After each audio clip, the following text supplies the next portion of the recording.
You either die a hero or you live long enough to see yourself become the villain.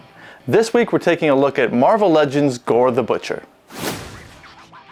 Gorr's unwavering belief in his god cost him everything, including his daughter. After wandering through the desert wasteland, something called to him. Gorr stumbled upon his god being a lazy prick. You know what they say, never meet your heroes. Am I gonna walk around and rip your lights down in the middle of a scene? Those are Christmas lights. I put them up to make everyone happy. Then why the are you walking right through? His god didn't even know he existed, and it turns out it was the Necro Sword that was calling to him. Gorr slayed his god, vowing to kill all the gods. All gods will die. Hence the moniker, the God Butcher. Whew, I'm a good butcher. This is a pet shop. Articulation, bruh. Okay, so we're just gonna take off his Jedi robe cape thing here. A double ball joint gives you that much down. Not a lot of hair or restriction gives you that much up. You get your standard rotation, and for not having any neck articulation, you get a pretty good amount of tilt.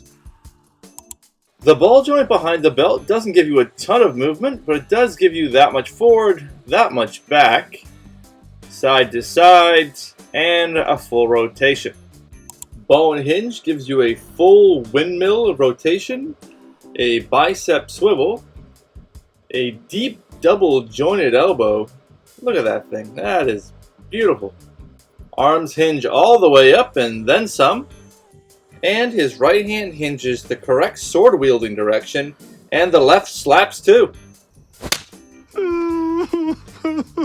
I'm sorry I did that. It's fine.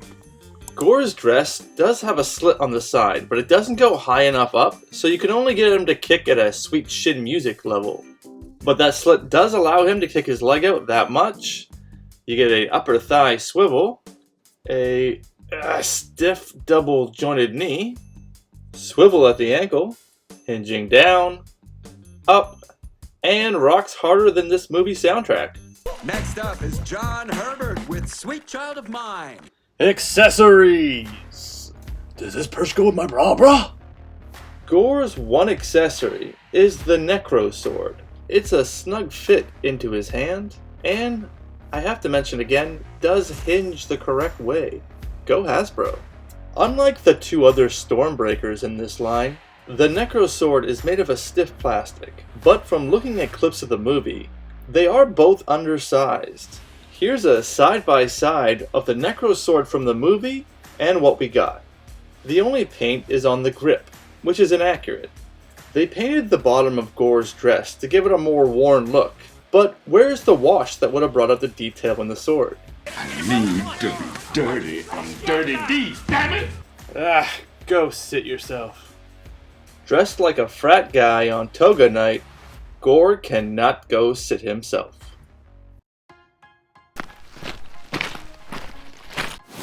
First up, we've got his fellow cast members. Here's the mighty Thor. Next up, the narrator and worst engineered Build-A-Figure. Hi, I'm Korg. I'm a steaming pile of rocks. The king has returned. Here's Valkyrie. Here are some of the other Thor villains. We've got Marvel Legends Hela, Grand Master, and the Mad Titan himself, Thanos. Now this comparison is just to show you what hoods could have came with Gorr. Here's a couple of Doctor Dooms and the homemade Spider-Man suit.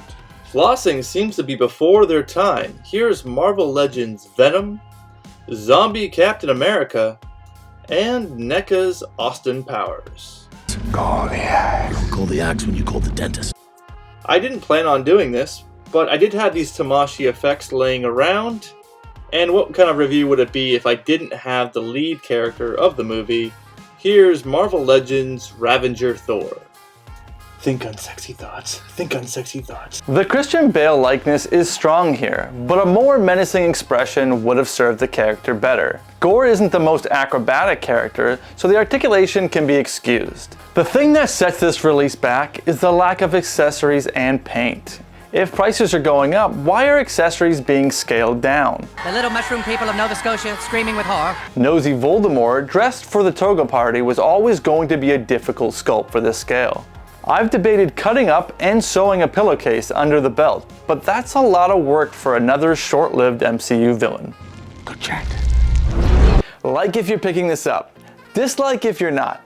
Let me know if I swayed your opinion either way. I'm always curious to know if I talked you into or out of a purchase.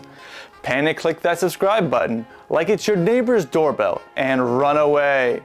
Or better yet, go watch another review. And remember, collect responsibly. This one is pretty good.